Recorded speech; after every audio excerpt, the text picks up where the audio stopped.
Hey everyone, Sean here, and welcome to another video. Today I wanted to sit down and talk about Squid Game. Definitely after watching season 3, I definitely wanted to sit down and talk about it. I actually thought that I've put out some sort of review for for this series at some point, but I guess I never did. So I guess I'll do it now. I guess in case I haven't done so for this channel. So anyways, yes, this review will be centering around Squid Game as a whole, but I do also want to put an emphasis on season 3 since that's like the most fresh season in mind. Of course, I did finish it not too long ago, and in fact, I actually finished it last night, pretty much in one sitting. So I definitely wanted to sit down and talk about it especially after seeing the initial reactions with season 3. It was kind of unfortunate that it did come out like this, and but I want to provide a preface and kind of like lay out what Squid Game is, or was rather, and leading up to season 3. So anyways, this will be a pretty long video though, naturally, because yeah, I'm going to be covering the 3 seasons throughout this video. So, but again, I will put an emphasis on season 3. Anyway, so Squid Game essentially centers around South Korea, and basically Squid Game involves with I guess you could say a group of people who run like this underground operation, essentially grabbing and taking advantage of those who are suffering in poverty, which is somewhat of a common thing, I guess, in South Korea. I guess depending on where you live and stuff like that, or where your life is like and where you come from, and what kind of environment you grew up in, and such like that. It's kind of like an exaggerated sort of reference. Maybe obviously like they make it seem like, oh yeah, it's pretty bad, but yes, it does. It is something that happens, right? I mean, I think we can all relate to some form of poverty, or like, kind of like having a hard time to get by and stuff like that. But anyways, it definitely centers around that, along with the sort of the scumminess of capitalism and all that in between. So it's a huge social commentary on those elements that we do see one way or the other in real life. So yes, there's this group grabs people, tries to lure them in, like, hey, we know you're struggling and stuff like that. Essentially, we can give you a chance to win big, but you have to do these things first. And so there is a recruiter of sorts, goes out, finds people, and then gives them some sort of test involving with a Korean game that's, I guess, played during in like childhoods and stuff like that, in people's childhoods. Well, especially involving with the I think it was like squares or triangles or something like that. You throw them, and then if it flips, you get to or you can essentially like hit the person or something like that. It's a kind of a interesting game, I guess. Something a little different, you could say. But if you fail to flip said triangle, then, or shape, I should say, then you get slapped back. But yeah, in this case, though, when you do manage to flip the shape, they have that chance to join these games. But of course, there is a catch with these games. Once you join in, once you sort of sign the contract and all that stuff, and it's that, well, while yes, you can win big potentially in these games, your life is on the line. So it's a survival game. You play through a series of these actual Korean games, like these like kids games, essentially kind of like game of tag and Red Rover and all that in between. And of course, if you lose anytime, that's it. That's the end of it. But as the number of players shrink down, the prize money goes up. So people's lives have some sort of worth or value in these games. So, of course, it does exploit the greed, the sort of the tendencies to betray people and turn their backs and such like that, and of course the willingness to sacrifice others, right? And just for your own benefit. But at the end of the game, it's always going to be that one person, right? So that's sort of the stakes that are thrown into this show. And of course, the story centers around Gi-hun. I think it's like Sung Gi-hun. There's a lot of people's names, so I'm gonna not be able to remember them by name, but I'm gonna just name them by what the hell they do, right? But there are some exceptions, like Daiho, for example.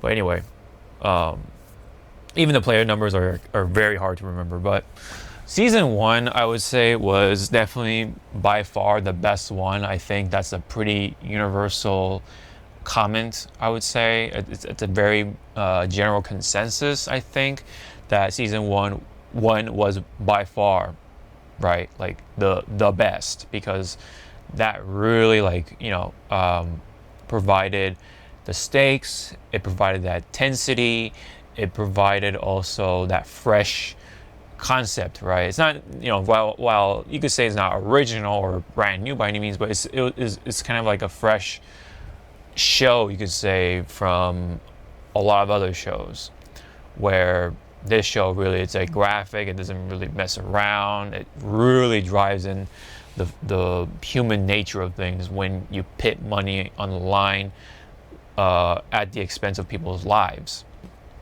So it really like added that sort of that, the suspense, the drama, the thrills, right, of what people can do or will do to get closer to that chance of winning that big money prize.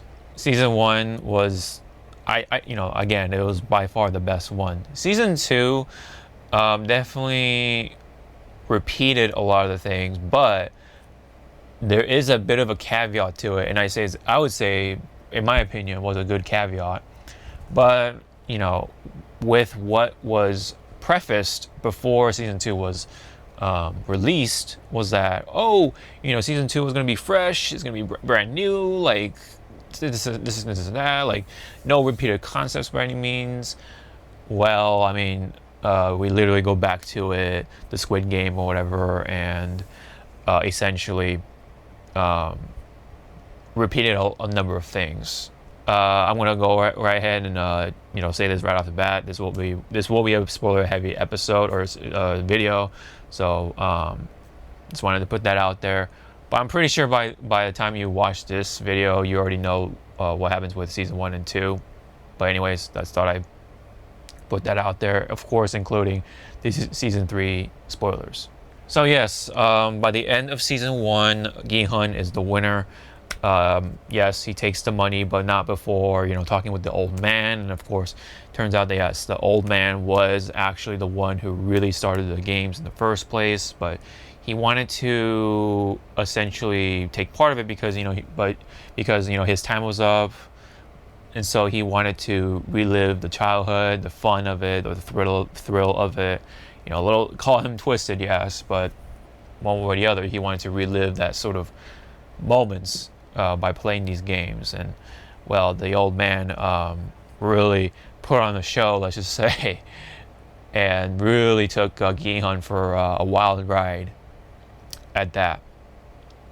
But Gi-hun gets the prize money, but before he was able to just really take the opportunity to go to America, see his daughter and all that stuff, he took the path of wanting to end the Squid Game, or these games, I should say, so that he can save humanity. He wanted to be a hero, essentially, and he took that path instead of rather just being training himself to be the important person along with his family, like training himself essentially. But instead, he wanted to seek the destruction of these games. So he took that. So in a sense, he did take on that destructive path onto season two. In season two, essentially is this is where it kind of gets a little shaky because season two was essentially like supposed to be marketed or prefaced that was going to be a fresh show, but once again, no repeated concepts or anything like that. But look what we got, right? We got more of these Squid Games. Gi-hun joins once again in hopes of course, saving as much people as he could while ending the games once and for all. But yes, there is another twist to it. Besides Gi-hun being a veteran, right? He won the games, and so he's trying to just exploit it, give people a heads up. I've played these games before, that whole line and everything. But of course, guess what? The games are different, of course. And not only that, there's another twist to it in a way, or just added little more of a seasoning, right? For this season at that, and that's Inho. Inho throws himself into the games to just kind of like see what's going on, essentially. And it's weird because, we've already seen it. Yes, he's the front man. Inho is the front man, which was revealed from the end of season one. And so we already knew that who he was. And so it was kind of like weird at first to see this happen, right? Like, you already know who he is. You kind of like know what's going to happen. You have a good idea what's going to happen, and yet it was kind of actually fun to watch because it's kind of like almost like watching it was like essentially throwing a wolf into a group of sheep, essentially. But the wolf doesn't necessarily need to wear the sheep's clothing, so to say, but somehow being able to just sit there and just like kind of like suck in the vibes almost, but kind of go along with the rest of the characters, so to say. But it was like kind of funny because like there's plenty of memes to go around, especially from season one, but also season two had its own share of memes being spawned in there, including when there was the game where you had a multiple series of games, like you had the 5 people like tied together, and then they like go through each game. Each person is assigned to that game, and then they have to like race through the clock essentially. And whenever like people make it through, they're like, yeah, they're not really like racing against each other. They're just racing against time. So anyone who makes it through in time, qualifies for the next game. It was kind of like funny in that sense, and it was a little more fun in games in a way, besides the deaths, of course. Like because especially with Gi-hun's friend, I forget his name, his best friend. His best friend actually joined this time around, so it was a little more of a fresh dynamic to it, in a sense, along with more characters that were like actually really pretty compelling at first, including the old mom and her son, the girl who gets pregnant later, or who is starting to have a baby later on, or is in the process of being pregnant and stuff like that. And of course you had the crypto YouTuber, and then of course you had Thanos, right? The rapper Thanos, his wingman essentially, who kept calling his name wrong, and all that stuff. You had this like meek character, Minsu, I think his name was. This girl that Minsu liked, and the girl also liked Minsu back, I guess. There were actually a lot of pretty good characters, right? Now, of course, you had I think it's like Hun So or something like that, the transgender character, who actually was very very compelling. Revealed a good amount of backstory without showing it, unfortunately, but pretty had a good amount of time to explain herself. Where she comes from, like all that stuff. She actually served in the military and all that stuff. And of course, yes, there was Daiho, speaking of which, who claimed to be in the military of some sort.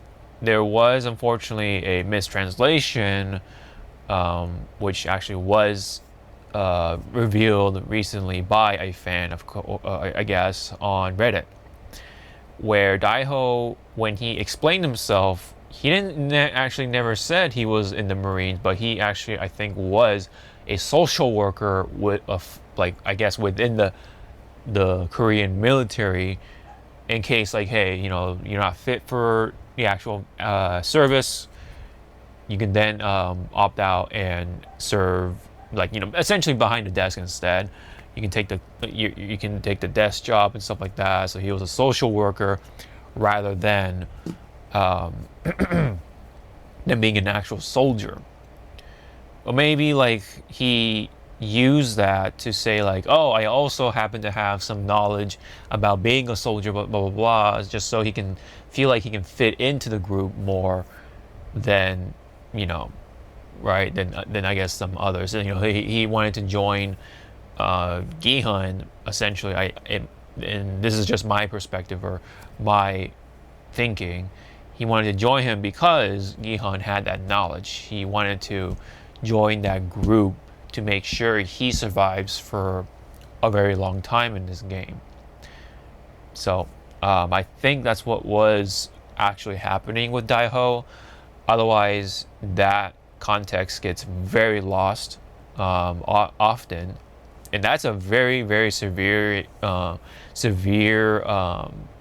misunderstanding, right? Because especially by like the third season, it really like kind of get things a little scrambled. But anyways, it was all fun and games, it felt like, until by the end of season 2. And season 2, of course, I'd say overall was pretty good. It definitely wasn't as compelling as, let's say, season 1, because yeah, season 2 was the preface of was that season 2 was supposed to be a more of like a different take or different angle or whatever it was, but it definitely spat out repeated like concepts and stuff like that. Well, but while it introduced another dish full of like compelling characters that were very interesting. It really built up these characters, right? While some characters, of course, died, unfortunately, but it like also set up a number of other characters to potentially have a very more compelling run towards season 3.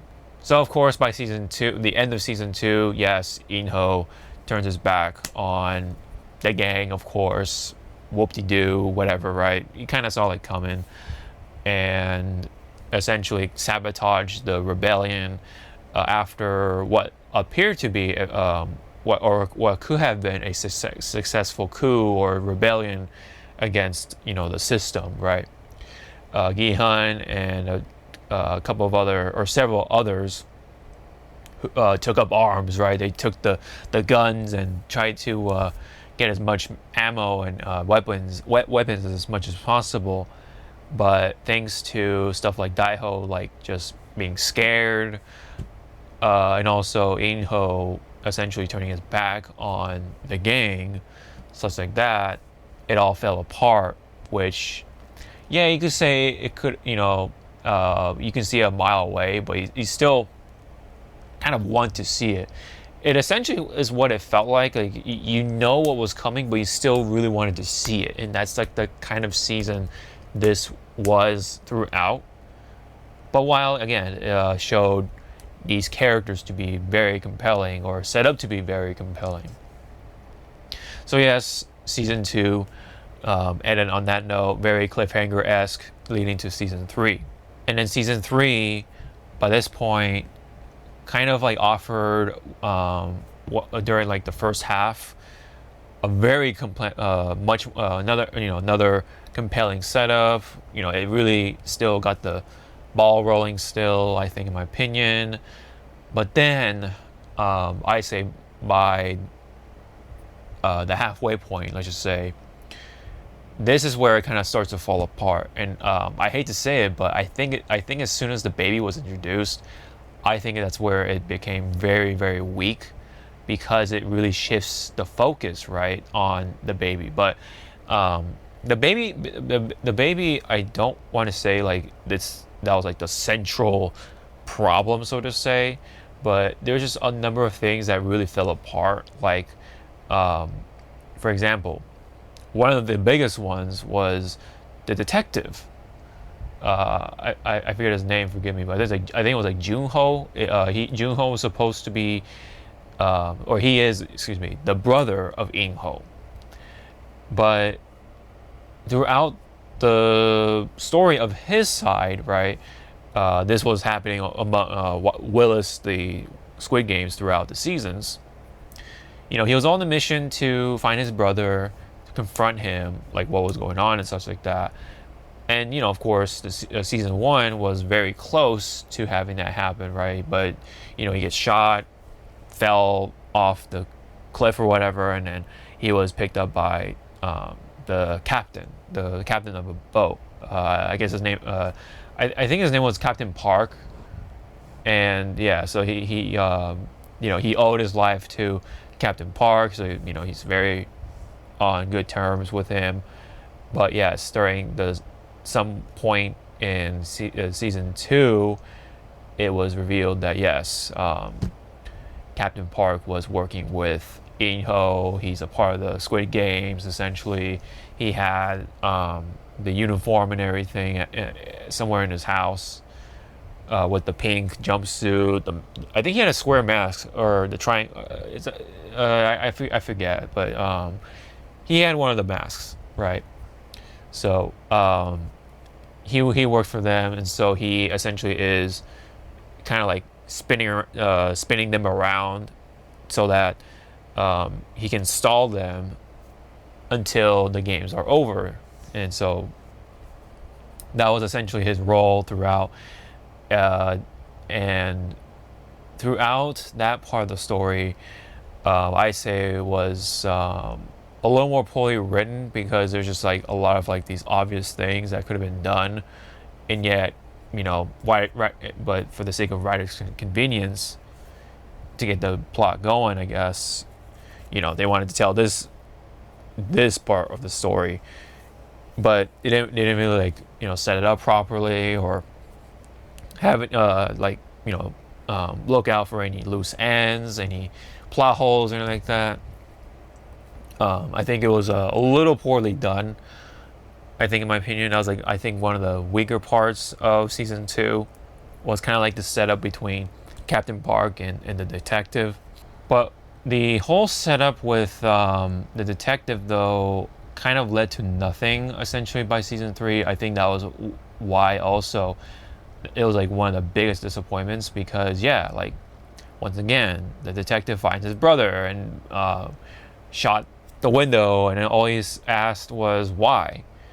And Inho just walked away, doesn't elaborate, and that's it. That's what we get. That's the payoff, I guess. The detective goes in. He's like alone, and it was like, by the time like nothing else was happening, everyone, all the other people were dead, including Gihun at this point.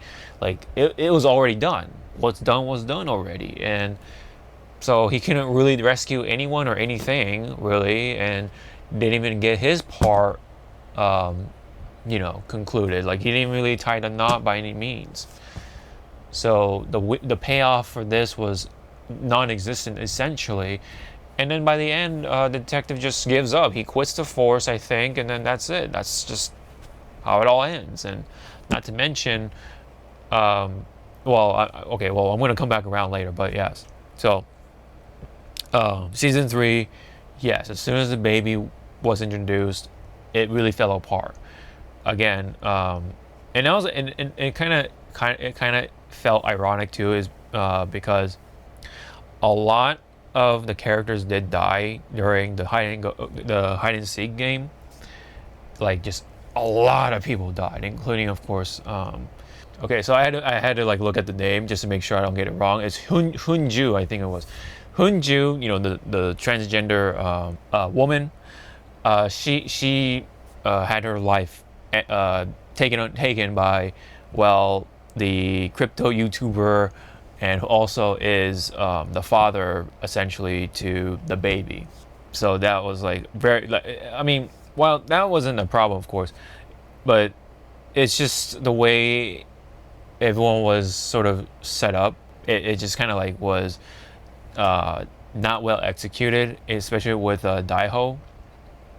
Daiho never really was further explored, like where he really came from, because there was, I think, a moment where he actually had some like feminine tendencies, right? And also that was like why he was able to do that one game really well during season two, like do the whole like, the what do you call, like getting the dice up with one hand at once or something like that, like do this and stuff like that. Um, supposedly that's like a game more geared more towards women, I think it was, but he for some reason, he was really good at it because he essentially, I think, was the only male sibling amongst a family of like five or whatever. Like he had like a bunch of sisters or whatever, which is why he had some form of feminine tendencies, but never was further explored, right? Like it doesn't really provide enough context to give him a little more meaning, right? And so by the time his story ends, quote unquote, it just kind of reduces to just like kind of like this subpar, abrupt end, other than being a reflection of what was of Gihan's actions in, I think, one of his last lines, if not the last thing he said to Gihan was, well, it's your fault, right? Because of the whole rebellion. Like, I mean, yeah, I guess in a sense, but it just, I don't know, the way it was executed, that's how it ends for him. Yeah, it's just that, I don't know. I felt like that was a little cut short. I thought though, when it came to the son and the mother, right, that was, I think, was really thrilling because yes, the son in the end was too kind, I guess you could say, and so he couldn't find anyone to kill, and so he ran into his mom and then the girl, and this was right after the baby was born. He didn't kill anyone, so he had the choice of choosing to kill either of those people or try to hopefully find somebody else, but time was running out, so he had to choose. But the mom was like, offering herself a sacrifice of herself to let her son live on longer, but in the end, his son couldn't do it because it's his mom, right? But instead, he chooses to stab, or try to stab, the girl and possibly her baby in order to get through without, sacrificing his mom and stuff like that. But his mom was the one who ends his life essentially by taking the secret hairpin, stabs him, and puts an end to him essentially. And then of course the soldiers come in, finish him off, and it even, like, of course, carried on to the next episode. She has to have lived this guilt, right, of having to kill her own son, although her son chose the wrong and evil action, though, yes, because he loves his mother too much, I guess, when his mom was already like prepared to sacrifice herself, but her motherly instincts took over and defended the baby. ended her own child's life, though. It's like this very twisted thing going on. And so she is just guilty of that, but talks it out with Gi-hun because he also has some sort of guilt as well. So there's this pretty compelling thing going on here. This guilt, though, then got the best of her, and so she chose to end her own life the very next morning. And I was like, in that scene was like just very graphic and just sad because, at first they brought the coffin in with the ribbon and everything. I was like, wait, what? Like, are they gonna show another body again? Like, okay, we get it, I guess, but then they showed a shot, and I was like, oh shit, fuck, man. So yeah, the mom went. I mean, you could say that yes, the mom, like the mom was gonna go at some point, but the way she went was just like, oh gosh.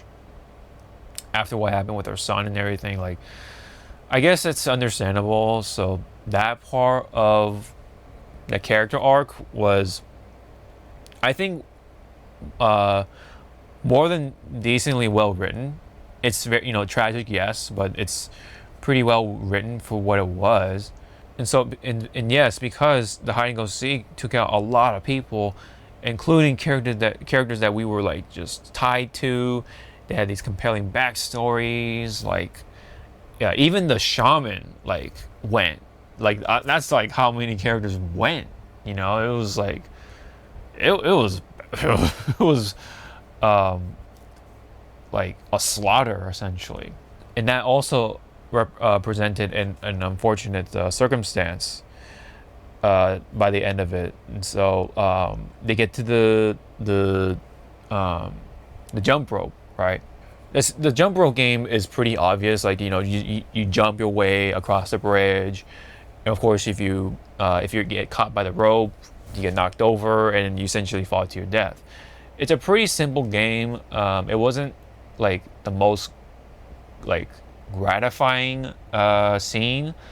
They did make things a little interesting during this game by having a random character push off a number of people when he got to the end, right? Gi-hun was the very first one, and then that guy I think went second. He got to the end, but then he hatched a plan to just push off everyone else so that he and Gi-hun can win the prize money by themselves. So that way, he can still win it big, but without, I guess he wanted to benefit himself and I guess Gi-hun, because that's just what the best could have happened with him, I guess, without doing too much. But yeah, but no, like he just kept pushing people off, and then Gi-hun then pushes off friggin' the guy, right? But that kind of presents sort of these inconsistencies, right? Because Gi-hun is willing to kill someone like Daiho, but he doesn't immediately, stop the guy pushing, right? And then there's also another scene where he was given an opportunity to just end the game easily, but he didn't, because yes, it's supposed to be a reflection of him being the opposite of Inho, because, well, guess what? Inho was a contestant. He did participate in these games a long time ago, and in fact, he was the previous winner. And so he was the successor, essentially, to the old man, right? For the old man. And of course, the old man was essentially the host or the front man or whatever. And then with Inho winning, he became the front man or whatever. But it didn't really show him in the past. Like, it didn't really do a good job, or any job at all, to present Inho with this context of like, why is he like this? Why did he throw away the sense of humanity? Why or why and how did it lead up to him taking the path of being this murderer, essentially, being a demon by ending these lives so that he won the game. But of course, Gi-hun didn't, because he's supposed to be the mirror opposite, the polar opposite of In-ho. But now we have this problem where you have these characters you just don't root for by the end, because they're the ones who are the final contestants. They're the ones who get to sit at that table and eat all this fucking food and all that fun stuff. Just, kind of like what happened with season 1. It was Gi-hun, his best friend, I forget his name, and of course the North Korean girl. I forget her number was, or whatever her name. It's been a long time. They were the final 3, whereas you have these final group of people who mostly consist of just mostly random characters, while you have the older gentleman who had the 10 billion won debt. But then you have the rest of them just randos, minus, with the exception of Minsu, and then you had the crypto YouTuber, right? And so it's just this really lopsided cast of these final characters, and of course with Gi-hun. But not to mention, right, before the jump rope game, I almost forgot to mention, one of the weirdest decisions that they did for this show was making the baby considered a player. And that kind of like presents like a number of problems for me, but some of them were, of course, like, yes, there are these rules for the games, right? But then you have these rich people just suddenly like change the rules. Help change the rules, of course. And then you have In-ho being the final decision maker of making these choices. So I don't know, it's just weird because previously, right, they had the altercation, right, the big mass just murderous spree between the I'm just gonna call them X's and O's, right? Because the X's they want out with the game, but the circles, right, the O's are the ones who want to continue, and of course they tend to be the more antagonistic group, and so they had a stabbing at one point, a mass stabbing, a mass just riot, I guess you could say. And but then all of a sudden, you can't do that any longer. It's just like, I don't know. It's just like this. It's just like this weird, sudden rules of the games, including the baby being an independent player. See, that's another problem, because if you're gonna really go by the rules, the baby doesn't the baby can't decide. The baby can't participate because the baby can't even decide. It just, like, obviously it's a newborn baby. So it cannot, of course, sign the contract. So how could it be? I don't know. It was like, the baby, let's have the baby be an independent player. Or is it, I don't know, man. I didn't think that was a good part in the show. That's just my 2 cents on it. The issue here is that the overall execution, which just wasn't done right. I don't think. You could it could have been a very compelling message of just these rich people are just messed up and they just run by their own rules type of thing. But I don't know, it just wasn't feeling that way with the way it was overall executed. Not to mention the baby being CGI and all that stuff, it definitely did not help with the show. And of course, like a lot of people said, the baby becomes this plot device. It it really sets the tone for the rest of these episodes. Because now that, yes, the baby is like the central plot device, the focus, and it now becomes this central, like, important character in a way. And not only that, like, you kind of know that they're not gonna kill the baby. Now, I'm not saying that, if you get rid of these characters, man, that's a very compelling show, but it would have been more interesting to really put that baby on the line in a way. Like, someone actually had a pretty good idea for like an alternative take. Instead of making it a player, they should have made the baby the prize, right? So you have the choice between the baby or the money, in a way. And it's set up to where you have these certain characters who do have something to do with the baby, but also want that money.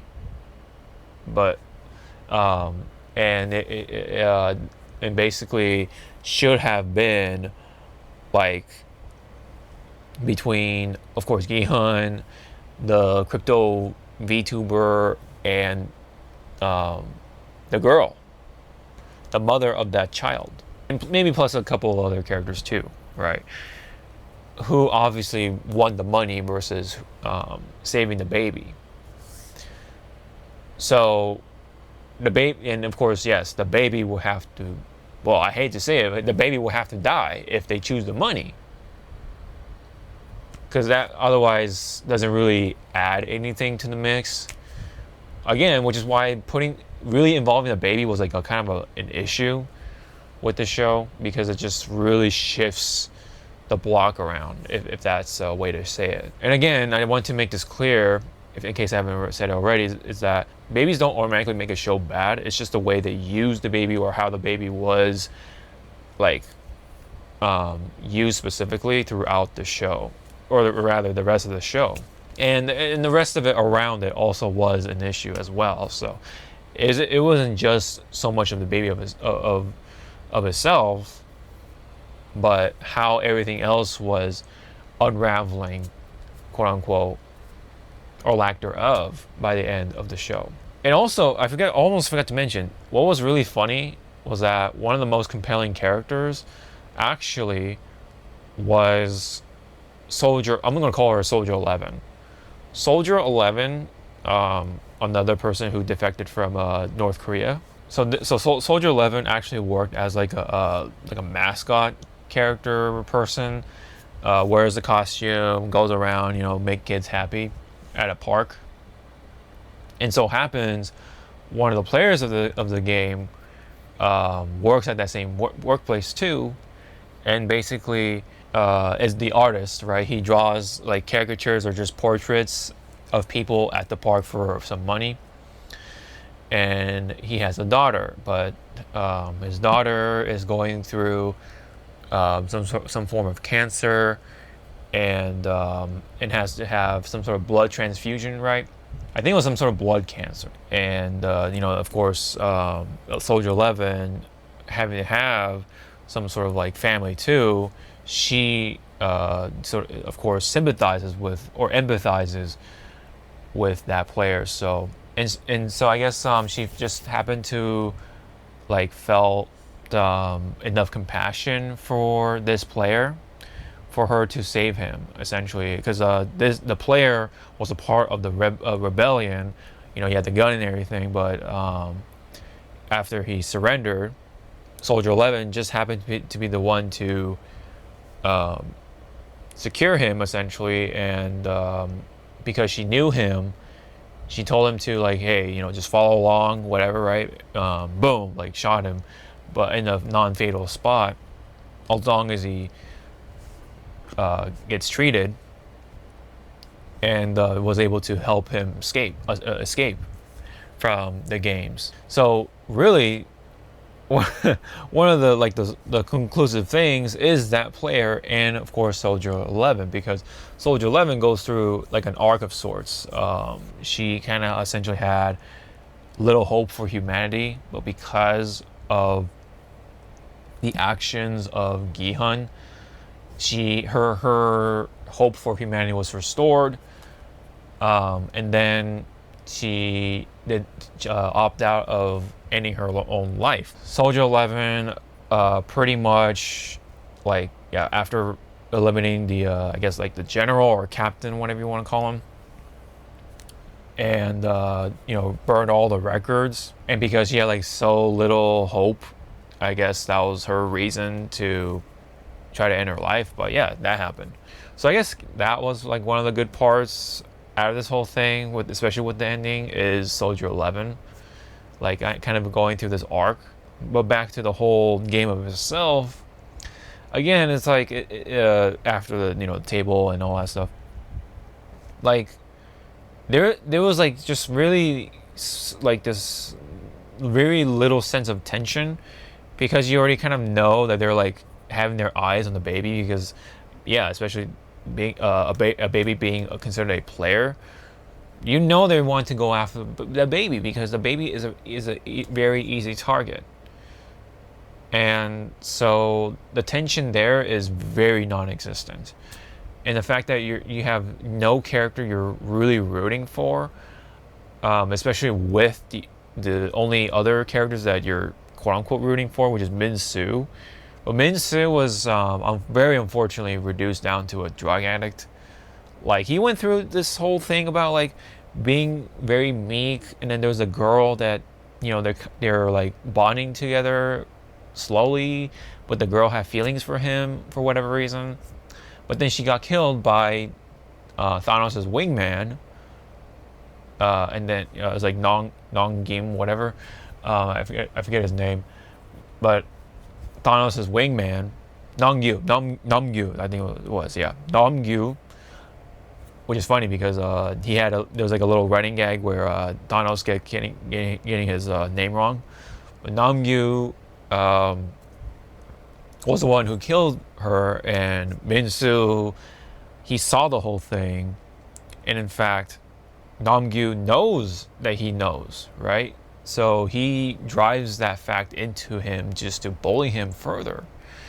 But then he kind of goes through an arc of some kind a little bit, but it gets stopped to a halt because he is now reduced down to this drug addict. And like, he doesn't even like have this like satisfying way with Samgyu, because yeah, like at one point he had the cross, right, and the cross had like the drugs in there, and Namgyu was very addicted to it, just like Thanos. But unfortunately, he dropped the cross because I think he dropped it at the hide and seek area, and then Min-soo was the one who picks it up, and there were like, I think it was like 2 pills left, and basically he did take one, and that, I guess, drove him to be able to stab somebody so that he can move on. And like, yes, because he had the cross, he was able to like essentially control, and made him pretty much go, be the very first one to try to cross the bridge of the jump rope area. And of course, him being so addicted and whatever, he gets his ass handed to that game, and so he falls to his death. But even then, it was like very just lackluster. It just did not have that same that satisfaction, just that punch that Min-soo deserves so much. It could have been like, okay, it could have been him stabbing somehow Namgyu. I don't know. It should have been like Min-soo and Namgyu duking it out during the hide and seek part, and then have his end or whatever. He has his way with Namgyu by stabbing him and whatever.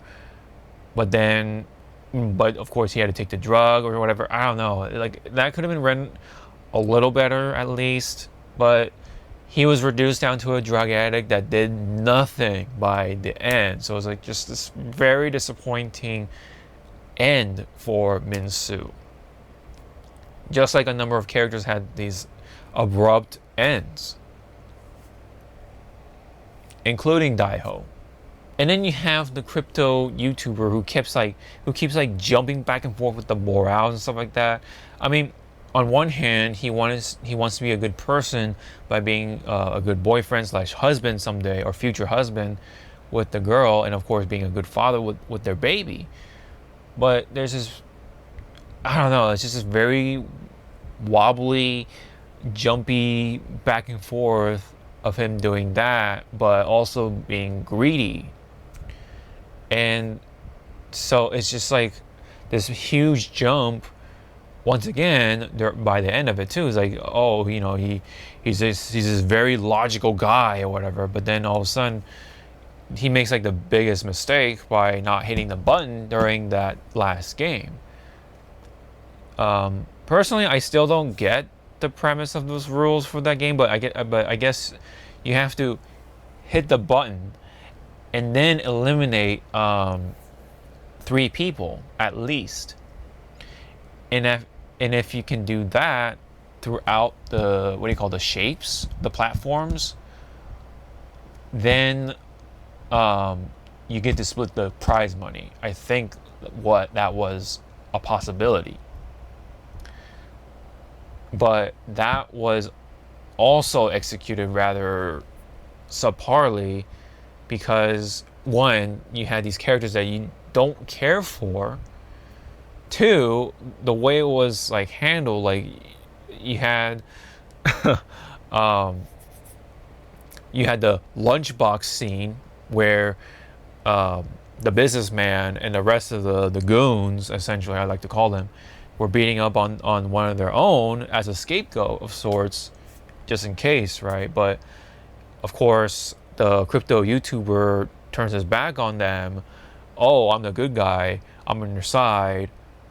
And then they kill off I think it was number 100. Yeah, I think it's number 100 actually. So they kill off number 100. The businessman that owes 10 billion won. They kill him off, but then the lunchbox crawls off, and then he's like, "Fuck you," essentially, and then drops to his death because he doesn't want to be anyone's lunchbox, as they call it, I guess in a Korean context. So it wound down to them, right? So he pretty much turns his back on Gi-hun and the baby. All of a sudden now he I want the money, even though like they could have kept the lunchbox guy alive potentially, but also the dude alive. And then the guy does not want to die. Number 100 does not want to die. That's very clear. So they could have like played around with him for a good amount of time. So they would have been like, go to the next platform. And he's like, all right. And then, because he still has this like hope that he can talk them out of, killing him as the next victim. Because essentially, okay, so I hope I'm getting this right. But even if the lunchbox dies, whatever, especially if after they hit the button, the lunchbox could have crawled off and died for all they care. But number 100, I think, does not want to die. Again, I think it's very clear that he did not want to die. So they could have ordered his ass, go to the next shape, hit the button, and then fucking kill him, and that would have been it. And so you could have had this like another like potentially compelling scene with the crypto YouTuber and Gi-hun and the baby, getting out or whatever, right? Let's get the money, and escape or whatever, especially when the Coast Guard is coming and they hit the self-destruct button or whatever, like, oh, we gotta get out of here, woo, and like it could have been this like cool like scene or whatever, but instead you had the YouTuber turning his back on him like very quickly, and now he's like, oh, I'm a bad guy now, give me the baby, and he's about to drop the baby or whatever. And especially after him not hitting the button, meaning he has to not only kill the baby, but he has to kill Gi-hun. Right? Isn't that how the rule works or something like that? Anyway, he would have fucked up either way. That's what makes it like also dumb is that button. The button really like makes it fall apart in a way. But anyway, so yeah, so I keep saying VTuber. The YouTuber dies, of course, right? So it wasn't very compelling on that part. You know he's gonna die because the baby's not gonna die, and of course you also because that Gi-hun is gonna die because Gi-hun does not care at this point. He made it clear at one point in season 2 that he does not care that he dies. He just wants to save people. So of course, naturally, he made that promise of protecting the baby. And so because the button was never hit by neither of the characters, Gi-hun makes that sacrifice, quote unquote, to symbolize hope for the new generation. When, of course, by convenience, right after he does that, the Coast Guard is coming. They've already made location of that island. They got the coordinates and everything because of all the crap that was happening with that one player, and then they ran into what's his face, the detective. I think it was Junho. Yeah, Junho, and I guess the captain or the leader of the mercenaries, or whatever you want to call them. That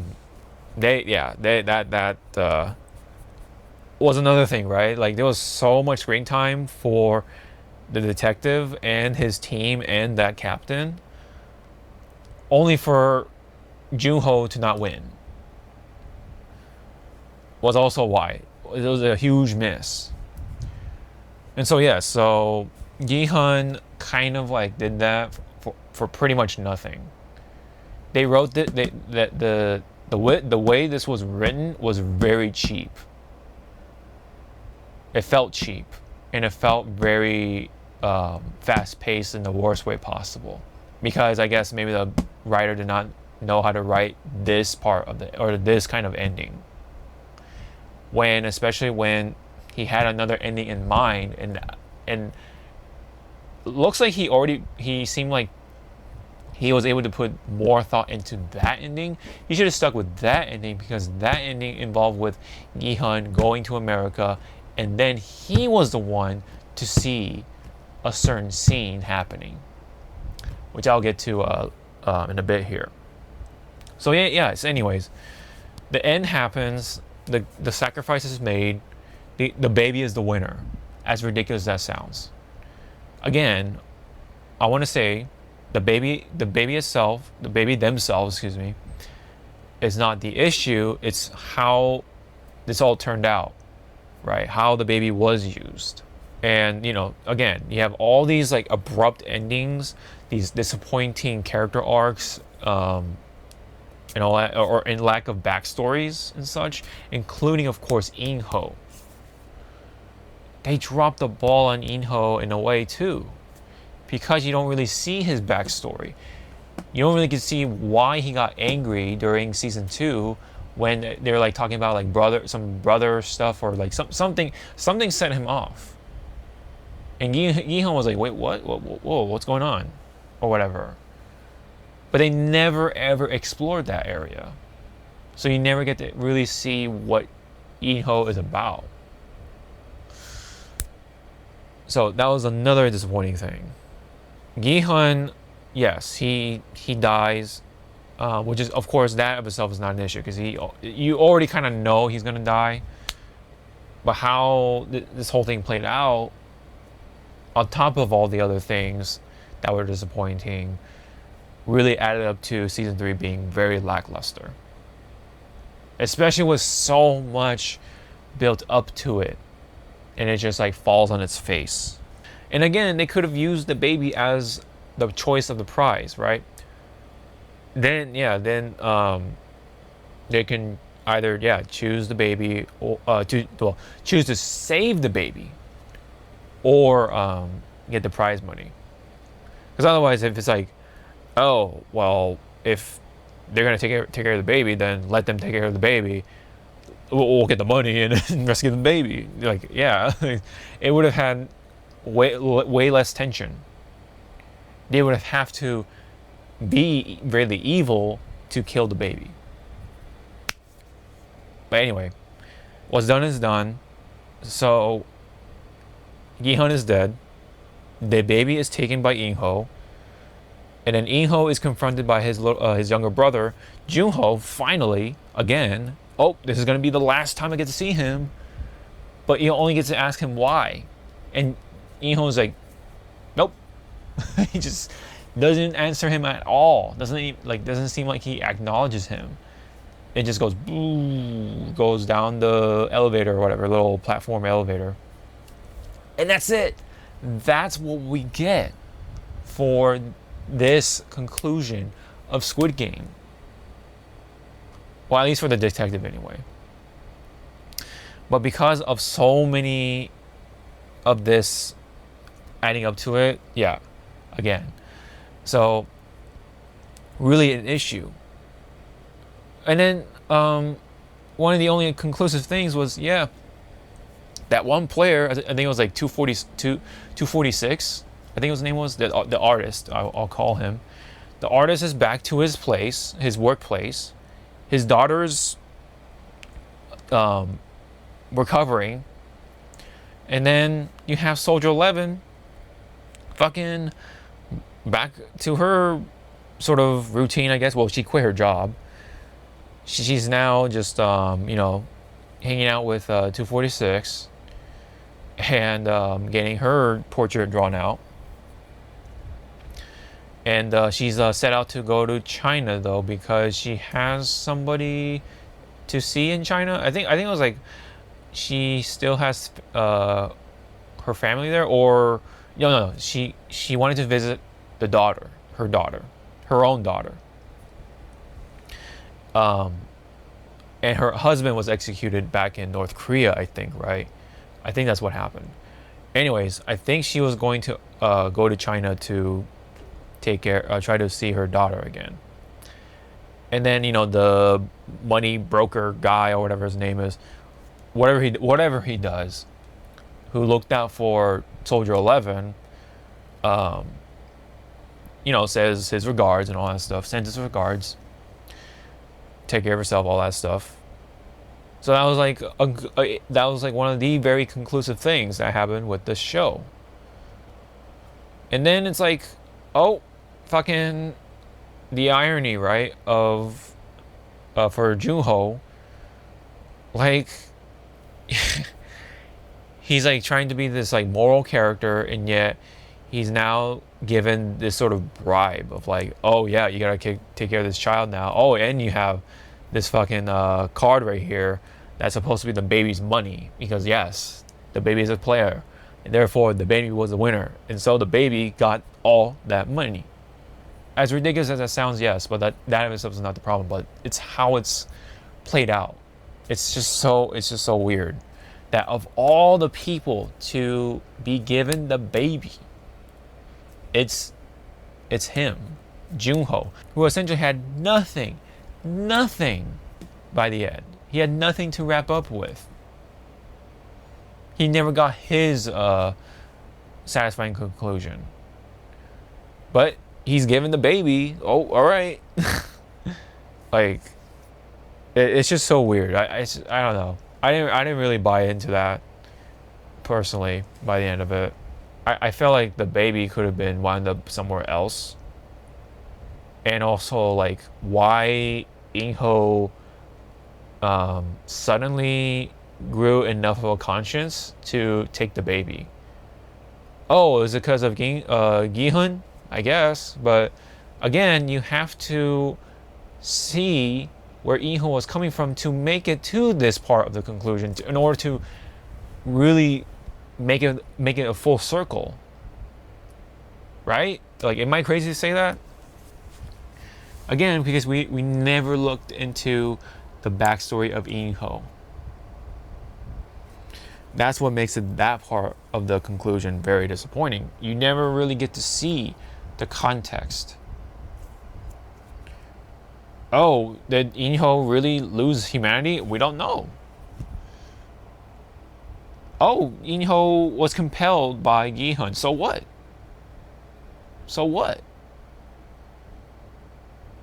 All right, So that happened, right? Oh, and then do you guys remember the brother of the North Korean girl who played in the first game of season 1? So the little brother stayed with Gihun's, or no, that little brother stayed with the old lady that Gihun used to know from, like, the little tofu store or whatever it is, like whatever grocery shop stand she works at. She was the caretaker or guardian of that little brother, and then now the little brother was able to unite with the mom. So there was a conclusion there. Okay, cool, but it didn't really, like, I don't know, there wasn't a sense of, like, flow with that one, if that makes sense. Like, it was just so sudden, like, oh, the boy got the mom back, but how did it happen? How did we get there? Was it because Gihun, like, did offer money at one point, or was it because Inho knew what Gihun was doing, and Inho was wrapping up the loose ends that Gihun had? And especially by the time everything goes back to normal, quote unquote, 6 months later, Gihun's money is gone. It's somewhere else, right? So, and of course, yes, Inho was the one who took it. That's an obvious answer, because they're all like, "Oh, who took the money? Who took the money?" Because it was only you, me, whatever, right? And maybe that guy or whatever. I don't know. I was trying to find the guy's name, but it was Choi, I think. So Choi, he was like one of the money lenders, I guess the role is called, his job role. Anyways, yeah, he was the one who, like, snuck into the captain's house. The dog was biting his hand at one point, whatever. He, like, stabbed him, I think. But that guy was like, nah, Junho never would do that, right? But yeah, Junho has the money from the baby. I guess he's the one who's holding the baby's money with that gold card. So that pretty much, what that part of the end was wrapped up, quote unquote, rather horribly, but whatever. So Inho goes to Los Angeles, and then Inho then finds the Gihun's daughter in her home, and she finds her. Well, she was, like, originally with her friend, but Gihun's daughter answers the door, and then Inho presents her this passing gift from her dad, and she didn't know at first. She's like, "Wait, what's going on? Like, did my dad send you instead of himself? I don't want anything to do with him anymore." Because she was understandably frustrated with her dad and how he just never maintained contact with her throughout the later years, because, well, Gihun chose to try to stop the Squid Game. And Inho, though, then tells her, well, your dad passed away. And he was, like, very respectful about it, all that stuff, right? he then disappears. He rides off in the escalator or whatever. And the daughter sees the bloody uniform, 456, her dad's number, in that little box, along with the card, and that was Yi-hun's money. That's where it went. Ooh, I guess it went to the daughter. Which, okay, yeah. I mean, that part, I feel it. I feel that. Again, though, the how it got there was a little more problematic. But then comes this part, right? On this very last part for Squid Game, how to really conclude it, right? And it was a scene with a cameo of Cate Blanchett, who first I was like, wait a minute, I recognize that actress, and admittedly I had to look it up. Yes, it was Cate Blanchett, just to make sure, who played Hela from Thor Ragnarok. And not only that, she also recently played Lily from Borderlands. I think that's the fiery phoenix siren or whatever. Anyway, Cate Blanchett, of all people, makes a cameo, and she's the American recruiter of what appears to be the American side of the Squid Game. Even has the same, she was playing the same exact game of trying to like flip the shape or whatever, all that stuff. She was flipping the shape every time, so she slapped the guy every time, and the guy was like failing, so she was able to slap him or whatever as well. So that was like one of the other controversial things of like, oh, kind of that open-endedness with the possibility of the American spinoff of the Squid Game. And it's weird, because you get to see In-ho's like expression. He sees her, and she sees him back, and she acknowledges him like as if maybe he's not like the head. I mean, maybe he is. Maybe he is the head of the Squid Game. Because the old man was the one who started it all, right? And he chose him to be his successor. So In-ho should be the top of the top dog, right? Or is he? I don't know. I could also possibly be a hierarchy or whatever, a higher part of the hierarchy. But anyway, yes. That happened, and then she kind of gave him the nod back, and then In-ho kind of had that expression of like, I don't know, maybe he's like tired of seeing this stuff, he's just done, or he's like on his way out, and yet he's still gonna let the American side of things operate. So the Squid Game overall never really ended, right? Because it never really stopped everybody. In-ho is still out. The rich people are still out. The ones that are like putting the money into it, which, by the way, I've held off on talking to them, or I've held off on talking about them until this part, I guess, because they are also a huge letdown, because you never really get to see where they're coming from. You never really get to see like them like unveiling themselves more, besides just being, oh, we are rich, we are just participants, oh, this is fun, oh, what do you say, fellow rich people, that type of bullshit. And not to mention, oh my goodness, yes, I can definitely agree that their dialogue is like written by a 5th grader. But to be fair, this is very common actually with Asian productions, whenever they try to throw in English characters. There is this language barrier that's very, very prominent, especially with more on the Asian side of things when it comes to productions. And I'm not saying this is exclusive, of course, with Asian production crews, but it especially happens with them because the Asian language is a strong contrast from English, which is why the English dialogue can come off as like weird or just it's very disconnected almost. It almost comes off as childish in a way because of how we see things, if that makes sense.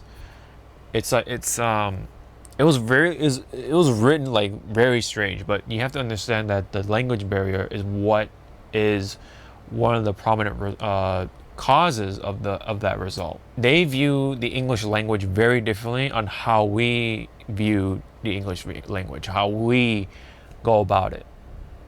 It's just a very different thing for them, which is why it just kind of comes off as weird or cringy or whatever it is, because that's what they feel is like very cool or very compelling. But to us, unfortunately, it kind of comes off as very childish or very overly cartoonish or very stereotypical for these like cardboard villains. And adding to that point, it's just the sentence structure is also different when you're speaking an Asian language, especially Japanese. This is very reminiscent whenever Godzilla movies and other such Japanese movies throw in the English characters in there. And what tends to also happen is, for whatever reason, these actors are dubbed over. So it makes it even more awkward because I don't think it's them voicing themselves, it's another actor voicing them. So not only do you have this connection, but you have a further disconnection with that thrown in there too. So that ADR makes things even further awkward, super awkward. So yeah, that's kind of why it happens, essentially. Yeah, that's like a problem upon other problems. The rich people never really got their backstory revealed besides just being cartoonishly evil. Ha ha ha. Oh, I love a good hunt. Oh, this is such a fine time. You know, I don't know. It's just the way they like act too. It's like, well, the acting, the dialogue written out, like it really does not help things because yes, you know, again, it's common for this to happen. Like yeah, again with Godzilla movies, but even Godzilla movies feel more tasteful than this stuff, right? The English actors in Japanese Godzilla movies feel whenever they're on the screen is more tasteful than what happens here in Squid Games when it comes to the English parts, which is like all the more hilarious. So anyways, that's it. That's all I wanted to say about Squid Game.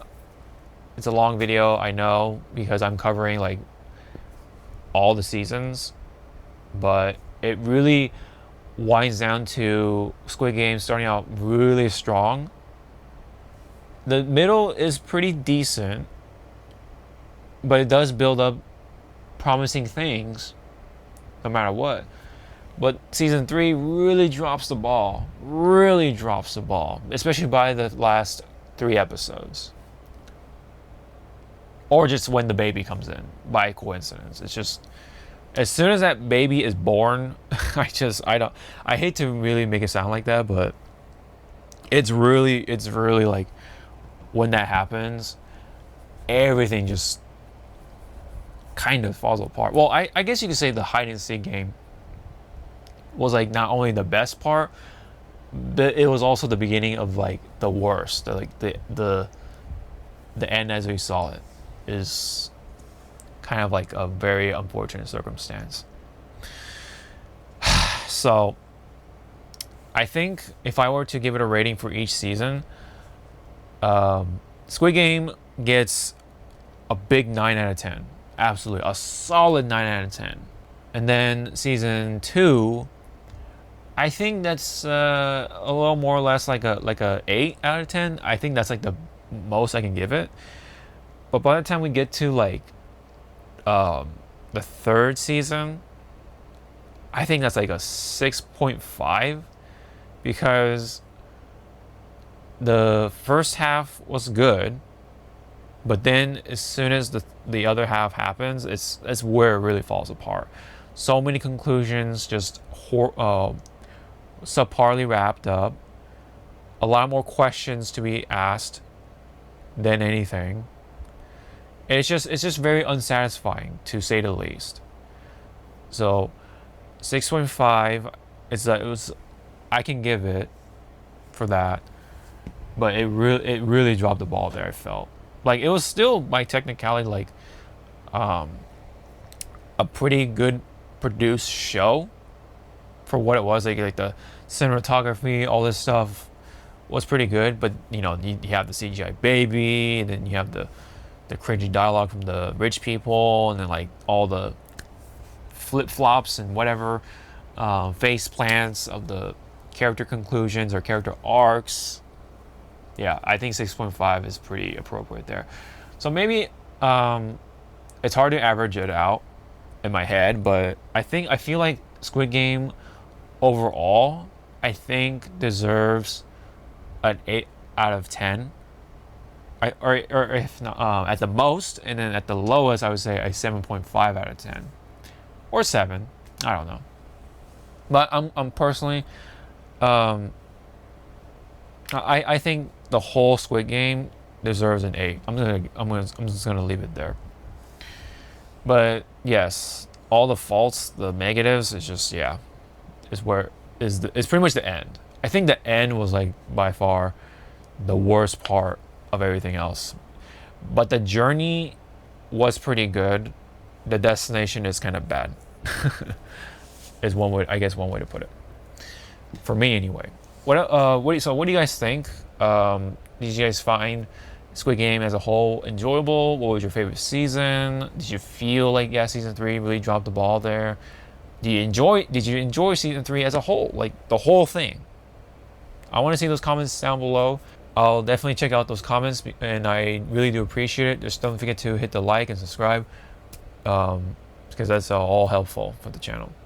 So anyways, that's my whole review on Squid Game, especially with season 3. Thank you very much, and I hope to see you all in the next video. Sean out.